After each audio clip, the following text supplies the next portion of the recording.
What's up, ladies and gents? This is K-Sig Kid, coming at you with another Destiny video. Today, we're looking at Omnigul, her strike. We're showing you all the tips, all the tricks, all the glitches to get you all the loot.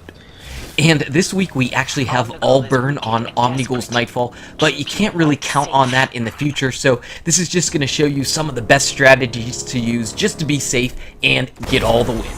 Now, in this first area, this is the room that trips me up the most because there's a bunch of little tricky enemies that cause some big problems. And use this corner and the staircase that we came up to your best advantage. The enemies are out there to the left and to the right, and if you get into trouble, run away. There is no harm in running away from the Nightfall. Whenever you kill a few number of enemies, finally fallen shanks come in, and they're really not that big of a problem. Again, if you run back down the steps, you can stay safe. If you go around the corner, you're even safer. So don't worry about the shanks with the fate burner, you can take them out in 2 shots apiece. The big problem is these invisible guys. Whenever there's light switch, they will one-hit kill you, and it will suck, and it will happen often. It happens to me all the time whenever I'm doing it solo, and it's really frustrating because you can hear them, but you're not exactly sure where they're at. You're kind of creeping around just a little bit to see them, like there's one running at me just out of nowhere. He just waits and he hides, but they get even worse because there was one just hiding around the corner, and I can hear and see one up on my radar and one floating around, and oh, panic slam. If this was light switch, I would have been dead. I would have been dead, and I would have been back to orbit.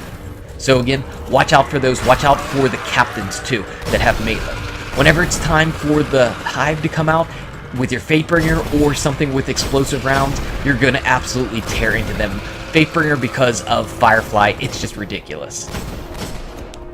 So even though I said the first room is the most difficult, for me at least, it's not over yet. Because while you're focusing here on the enemies that are outside, Bungie still has more tricks up their sleeve. If you're aiming down the sights and not paying attention, suddenly you're going to find yourself with fallen shanks all around you. So make sure that you run quickly and get out of the way, or you're going to be like my buddy who joined up on this Nightfall just because he wanted to come and help out. After you take care of those shanks and you're making sure that you're okay, there are those ships that you just saw in the distance.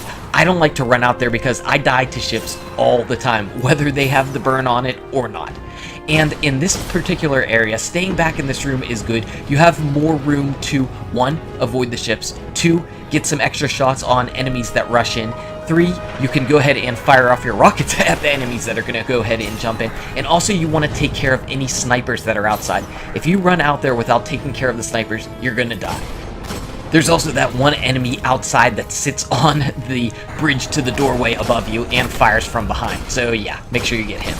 In this next area, it's really not too bad. There are 2 wizards, a couple exploding thralls, and then this ogre. But you can see, oh yeah, and some knights who decided they wanted to come in and have a party.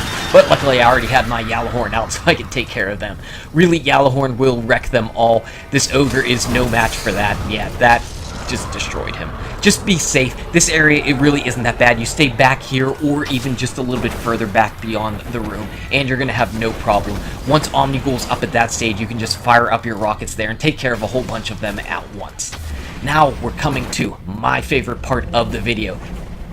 From here, I'm going to show you how to do the 100% safe and awesome Omnigul wall breach cheese glitch.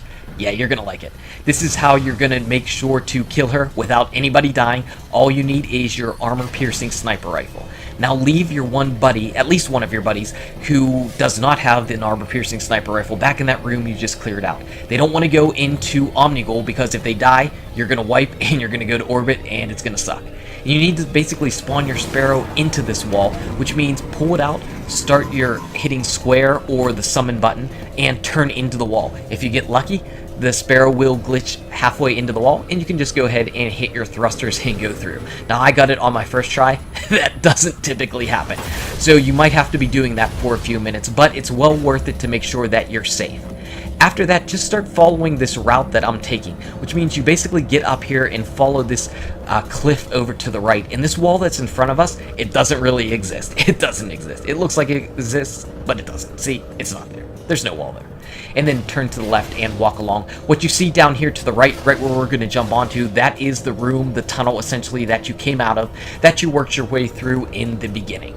from here, just walk forward. It looks like there's going to be nothing, nothing in the way. You're walking into nothingness, but keep going. If you get stuck, just jump a little bit.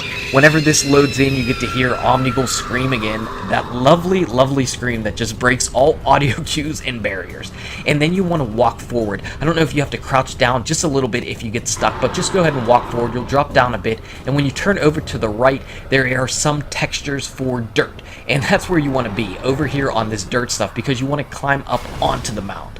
And I know the area glitches out. You can see, you can not see a little bit, so it's kind of difficult. It's one of those things where once you play through it enough and have done it enough, you'll get the feeling for it. Like, I know I need to get onto this ridge, which is where I got it. And even though it's invisible, it doesn't really matter because it's there. Just because you can't see it doesn't mean it's not there. So over here, you want to basically walk on top of this room and get over to those platforms right over there. And double jump up to them. And one more time. There we go. Right here, you're almost in the spot. You can see it in just a second. You're going to see it flicker in. That's 4 squares right there. That's where you want to be. And whenever I'm on them, I like to crouch down. That helps to keep the meshes from flickering in and out. If you're standing up, you might not actually be able to see Omnigul. And this is what you use your armor-piercing sniper rifle for, because you can shoot through the wall. You can see her getting shot. She can get dead, and she can't hurt you. If you run out of ammo, switch to your icebreaker. You can invite in anybody's that may need a nightfall at the very end, because it doesn't matter. And of course, they will get an exotic while the rest of you get nothing but. But that's some RNG for you, and what can you do about it? Nothing. Hope that it goes better the next time. So anyway, guys and gals, thank you so much for watching. If you enjoyed the video, smack that like button. Subscribe to the channel to keep updated on daily Destiny content. Check out these awesome videos. Good luck with your raids, your drops, your Omnigul Nightfalls. And I'll see you around in Destiny. Omnigul.